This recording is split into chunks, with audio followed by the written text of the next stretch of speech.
नमस्ते, मैं शशांक। आज हम ये बातें करने आए हैं जो कि एक घटना घटी असम और मिजोरम के बीच की जो बॉर्डर है उसके बीच में कुछ झपटें हुई, बड़ा ही दुर्भाग्यपूर्ण। पहले तो समझ में नहीं आया क्योंकि उसके इतिहास को मैं जानता नहीं था, मैंने कभी पढ़ा नहीं था ना सुना था। पहले तो बड़ा ही अजीब सा लगा, मतलब समझ ही नहीं आया कि हो क्या रहा है, ये किस तरह की खबरें आ रही हैं।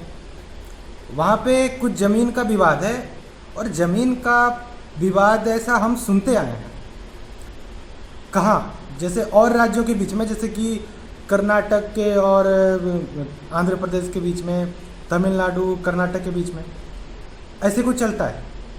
इसकी पानी उधर ये वो चलती है, हरियाणा और दिल्ली के बीच में ऐसा कुछ। तो ये चीज़ें होती हैं, लोग कहते हैं, और ये चीज़ें बहुत ही मतलब कैजुअल वे में सॉल्व हो जाती हैं। परंतु ऐसी खबरें आई कि असम की पुलिस और मिजोरम की पुलिस एक दूसरे पे हमला कर रही है, या वहाँ की कोई जनता होगा या कोई मिसक्रिएंट होगा, जो भी हो, पर ज़मीन को लेकर विवाद है। असम कह रहा है ये मेरी ज़मीन है, मिजोरम कह रहा है ये मेरी ज़मीन है, इसको लेके आपस में लड़ रहे हैं।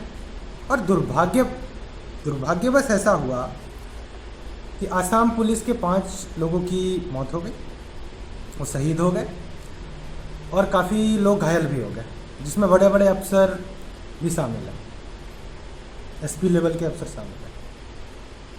तो ये चीज़ें एक्सपेक्ट नहीं की गई थी कि ऐसा कभी आज़ादी के बाद, और जब हम लोग को इस जनरेशन का जब जन्म हुआ है तो इसने कभी नहीं सोचा होगा कि ऐसा कुछ देखने सुनने को मिलेगा। ये बहुत ही खतरनाक है, अभी छोटे स्केल पे है और यहीं पे ख़त्म हो जाए, मैं ऐसा करता हूँ। लेकिन ऐसा कुछ छोटे स्केल पे भी होगा, ये सोच से परे है बिल्कुल ही। तो इस पर कुछ बातें करते हैं।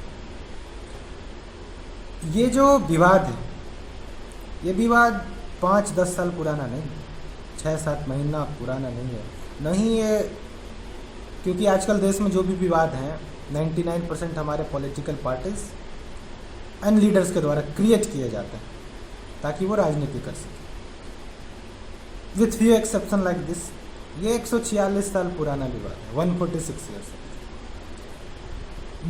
मिजो जो लोग थे, तो जब अंग्रेज यहाँ हुआ करते थे और उस समय का प्रशासन जब हमारे हाथ में नहीं हुआ करता था, तब का क्रिएट किया हुआ डिस्प्यूट है। और ये बहुत ही दुर्भाग्यपूर्ण है कि अब तक इसे सॉल्व नहीं किया गया। आज़ादी के 70 से ज़्यादा साल हो रहे हैं और इसे अब तक इस नतीजे पर नहीं पहुंचाया जा सका ताकि दोनों पक्ष के लोग उसको खुशी खुशी स्वीकार कर सकें। यहाँ पे हमारी गलती है ये, क्योंकि हम तो वोट बैंक पॉलिटिक्स में ही लगे रहते हैं ना, कि कब क्या कर दे, कब जाति के नाम पे लोगों को लड़वा दें और किस तरह से वोट ले लें, तो इसी में लगे रहते हैं। तो कहाँ ये सब सोचने का समय मिल पाता है हमारे प्यारे नेताओं को। तो इसमें हमें आपको ही सोचना पड़ेगा, ये बात क्लियर है।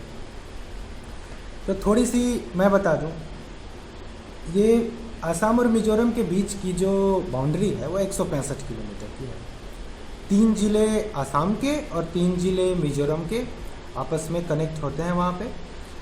असम के करीमगंज है, हाइलाकंडी है और काचर है, और मिजोरम का मामित है, कोलासिब है एंड ऐजवाल है। ये तीनों की बाउंड्री आपस में लगती है। इसमें करीमगंज और मामित ऐसे ज़िले हैं, करीमगंज असम का, मामित मिजोरम का, जिसका बाउंड्री बांग्लादेश से भी लगता है, यानी सुरक्षा की दृष्टिकोण से काफ़ी महत्वपूर्ण है ये। और मिजोरम की जो बाउंड्री है वो तो मणिपुर से भी काफ़ी लगती है, म्यांमार से लगती है, म्यांमार और बांग्लादेश दोनों से लगती है। तो समस्या का जो मेन रीज़न है वो अंग्रेज़ों द्वारा किया गया 2 डिमार्केशन है। पहले उस ज़माने में क्या हुआ करता था कि आसाम ही हुआ करता था। उस समय जैसे देश जब आज़ाद भी हो गया था, तब भी नॉर्थ ईस्ट में जो 7 सिस्टर हैं वो उस समय 3 ही थे, आसाम थे और मणिपुर थे और त्रिपुरा थे, 3 ही था। और तो नेफा नाम का वो अरुणाचल प्रदेश का एरिया था, बाद में अरुणाचल प्रदेश में। तो ये तो 1972 में यूनियन टेरिटरी के रूप में असम से निकाला गया था, इसे अलग किया गया था, मिजोरम को मिजोरम नाम दिया गया, और 1987 में इसे फुल स्टेटहुड का दर्जा दिया गया। तो ये इसकी शॉर्ट हिस्ट्री थी। और ये कि 1875 उस समय मिजोरम को लुसई हिल्स के नाम से जानते थे, और लुसई हिल्स पहले काचर डिस्ट्रिक्ट में ही आया करता था जो आसाम का था। तो अगस्त 1875 में मिजो लोगों का कहना है कि उनके सहमति से क्या किया गया कि लुसई हिल्स को, उसका नाम मिजोरम नहीं रखा गया, लुसई हिल्स ही था, पर उसको एक अलग डिस्ट्रिक्ट, अलग आइडेंटिटी दी गई विद इन आसाम। आसाम राज्य में ही उसे एक अलग डिस्ट्रिक्ट बनाया गया, और काचर जो डिस्ट्रिक्ट आसाम का था उसे अलग करके लुसई हिल्स को अलग कर दिया गया। और वो चीज़ मिजो लोग सपोर्ट उसको करते हैं कि उसी के आधार पे ये डिमार्केशन होनी चाहिए।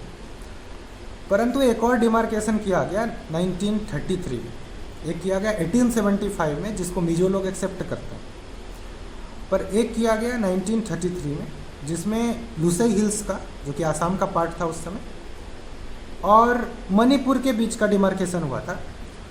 आसाम इसको फॉलो करता है, तो ये डिस्प्यूट का रीजन है। वो उस डिमार्केशन को फॉलो करते हैं और ये इस डिमार्केशन को फॉलो करते हैं। 1875 वालों को मिजो लोग फॉलो करते हैं, उनका मानना है कि इसे उनके चीफ्स के सहमति के साथ बनाया गया था ना 1875 वाला, और 1933 वाला जो डिमार्केशन था with Manipur and Lushai hills, उसे ये लोग आसाम एक्सेप्ट करते हैं। तो ये समस्या चली आ रही है। जैसे 26 जुलाई इसी महीने में झड़पें हुई, फरवरी 2018 में भी हो चुकी छोटी मोटी झड़पें, अक्टूबर 2020 में भी हो चुकी। तो ये फिलहाल चलता आ रहा और पहले भी चलता आ रहा था। ये बात सुप्रीम कोर्ट तक भी पहुंची थी। सुप्रीम कोर्ट ने 2005 में ये आदेश दिया था कि एक बाउंड्री कमीशन बनाओ और इनके मामले को सेट करो, पर उस पर कुछ किया नहीं गया, छोड़ दिया गया कि तुम लोग को जब मन करे लड़ लेना, उसके बाद देखेंगे। शांति से मामला है तो ये नहीं कि इसको सॉल्व करते हैं। दो घर में जब दो भाई होते हैं और उनके बीच में विवाद ना हो, तो घर का जो बड़ा होता है वो कुछ चीज़ें करके जाता है, कुछ सेटल करके जाता है ताकि विवाद ना हो। ये चीज़ें बहुत ही आम हैं। अगर आप छोड़ दोगे तो विवाद तो हो ही जाएगा ना। जब आप उसको कह दोगे कि हाँ जी तुम्हारा यहाँ तक है देख लेना, और उसको कहोगे तुम्हारा भी यहाँ तक है, अब ससुरा बीच का जो जगह है वो तो दोनों को आप क्लियर करो ना कि कौन सा किसका है।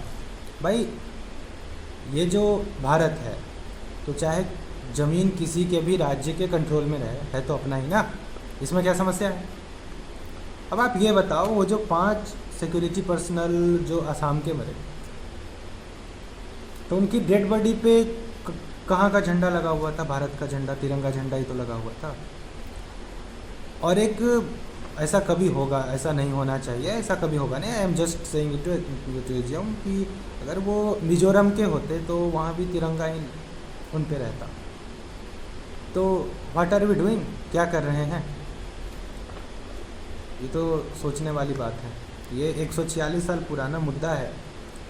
समस्या यही है कि पुराने मुद्दों को सुलझाते नहीं है, क्योंकि आपको वोट की राजनीति करनी होती है। वहाँ भी मुझे तो अब नॉर्थ ईस्ट का उतना पता नहीं कि वहाँ का लोकल क्या मामला है, पर वहाँ के लोगों को ज़रूर इसके नाम पे वोट मिलते होंगे। उन्होंने इसको सुलझाया नहीं, और दिल्ली के लोग सोए हुए हैं। 2014 में आए हैं साहब, वो भी सोए हैं इस मुद्दे पे, तो सोए हैं। तो पहले से तो लोग सोने का रिकॉर्ड बना चुके हैं। उनको देखते देखते हमें भी ज़्यादा सोने की आदत लग गई है। मैं सही बता रहा हूँ, उनको जगाओ, मैं भी सुबह सुबह जल्दी जगूँगा, 5 बजे जाऊँगा मैं, अगर वो लोग जग जाए तो। ये तो अलग मैटर है। तो ये चीज़ें हो रही हैं और ये चीज़ें बिल्कुल नहीं होनी चाहिए।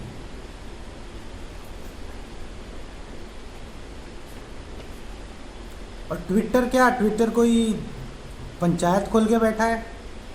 ट्विटर को किस प्रकार का अहमियत दे रहे हैं हम लोग? ये असम के मुख्यमंत्री हेमंत बिस्वा शर्मा और मिजोरम के मुख्यमंत्री, ये दोनों लड़ाई कर रहे हैं ट्विटर पे। भाई घर की बातें घर में रख लो, अपने लोगों को थोड़ा शांत रहने कह दो ना। वो तो नहीं कह रहे। असम के जो 5 सिक्योरिटी पर्सनल मारे गए, उनको श्रद्धांजलि देने हेमंत बिस्वा शर्मा तो आ गए। ये मिजोरम वाले को भी आना चाहिए था कि नहीं? बगल में थे ना तुम, आरोप तुम पे लग रहे हैं। तो what are you trying to show? बस वही कि चुनाव में जाके कहेंगे देखो मैंने आसाम वालों का ये कर दिया, मैंने मिजोरम वालों का वो। इस तरह से मत जीतो चुनाव यार, ये बहुत बेकार तरह की परंपरा है। ऐसा होते रहा है, पर इसको बदलने की कोशिश करनी होगी हमें, इस पर हमें चर्चा करना होगा। ऐसे लोगों को वोट मत दो जो कि लोगों को मरवा करके और वोट लेना चाहते हो। इसका देखो उपाय क्या है। अब ये जो 2 कानूनों पे लोगों को समस्या है वो हमने तो बनाया ही नहीं। हमारा कानून होता तो होता कि भाई समस्या क्यों है। एक 1875 में बनाया, एक 1933 में बनाया, अंग्रेजों ने बनाया ना, उसके कानून पे चलोगे तो लड़ाइयाँ तो होंगी ही। उनका तो भैया मोट्टो था, क्या था, divide and rule. Divide and rule वालों के बातों को मत मानो ना। आजकल भी बहुत सारे लोग डिवाइड एंड रूल को पसंद करने लगे हैं, खासकर हमारे जातिवादी नेता। उन्हें डिवाइड बिना रूल करने का मन ही नहीं करता या उन्हें मौका ही नहीं मिल पाता, क्योंकि और कुछ अच्छा काम तो वो कर नहीं पाते, ना करने की हैसियत रखते। तो ऐसे लोग उस तरह के कानूनों को ख़त्म करने का सोचने का भी ज़्यादा इंटरेस्ट नहीं रखते। तो ऐसे चीज़ों को लेकिन ख़त्म करना होगा। तो इसका उपाय यही है कि अगर वहाँ पे विवाद है, वहाँ पे नो मैंस लैंड बना रखा है और स्टेटस क्वो जैसे शब्द का प्रयोग किया जा रहा है, जो कि Indo China Indo Pakistan border पे यूज होता है ना, और स्टेटस क्वो यथा स्थिति को बरकरार रखेंगे। नो मैंस लैंड देखो वहाँ बना हुआ है, इंडिया और तिब्बत के बॉर्डर पे बना हुआ है नो मैंस लैंड, और उसमें चीन घुस गया था। ऐसी खबरें मिजोरम और आसाम से आने लग जाएंगे तो क्या होगा और कैसा महसूस होगा एक आम जनता को। वही महसूस मैं कर रहा हूँ, बिल्कुल गलत है ये भाई। ये ज़मीन है, अगर इस पर विवाद है तो बांट दो ना कि इतना तुम्हारा इतना तुम्हारा, और एक बीच का जो न्यूट्रल एजेंसी है उसको कहो कि तुम बांटो, वो बांटेगा। सुप्रीम कोर्ट के लीडरशिप में एक आयोग बनानी चाहिए और इस चीज़ को क्लियर कर देनी चाहिए। किधर भी रहे अपना ही है ना, लोग मानेंगे, मानना पड़ेगा। कुछ कानून भी है, कुछ सेंटर के पास भी पावर है। तुम बिहार से अलग करके झारखंड किए कि नहीं किए हो ना, एक्सेप्ट किया ना हमने। मैं बिहार से हूँ, मैंने एक्सेप्ट किया। कर्नाटक वो आंध्र प्रदेश से अलग किया, तेलंगाना, लोगों ने एक्सेप्ट किया ना। बहुत लोग नहीं भी चाहते होंगे, लाइक दैट। आप आओ, आप लोगों की बात तो सुनो और एक डिमार्केशन कर दो नया। ये वो 1875 और 33 को काटो, कि इसको भूल जाओ। अब ये नया आया जो भारत की डेमोक्रेटिक गवर्नमेंट ने किया है, ठीक है, उसको लोग मानेंगे, खुशी से मानेंगे। उनकी बातें सुन के ही करो, खुश करके करो ना। और खुशी से नहीं माने, मानना पड़ेगा, तब जाके ये समस्या सॉल्व ज़्यादा अच्छे से हो पाएगी। तो इस चीज़ों पे कदम उठाई जाए और ये 2 स्टेट के बीच में ऐसा कभी ना हो, ये तो मैं चाहूँगा। तो फिलहाल इतना ही। देखो, कोरोना से सारे लोग सावधान रहो, बच के रहो। सेकेंड वेव तो ख़त्म हो गया, पता नहीं थर्ड वेव का क्या होगा। ऑक्सीजन प्लांट तो बहुत तेज़ी से बन रहे हैं। जो भी हो, अब तो मूड में है कि अब सारे तुम तो बढ़ते ही जा रहे हो, तो अब हम भी तुम्हें हरा के ही रहेंगे। परंतु इसके कारण जितने भी लोगों की देश में जाने गए वो बहुत ही दुर्भाग्यपूर्ण है, और उन सबको भावभीनी श्रद्धांजलि। धन्यवाद। अपना ख्याल रखें। जय हिंद, जय भारत, भारत माता की जय। एक रहना है हमें, यूनाइटेड इंडिया ही आगे बढ़ पाएगा और $5 ट्रिलियन की इकॉनमी कभी भी पहुंचेगा, यूनाइट होकर ही पहुंचेगा, ऐसे लड़ झगड़ के नहीं पहुंचेगा। जय श्री राम।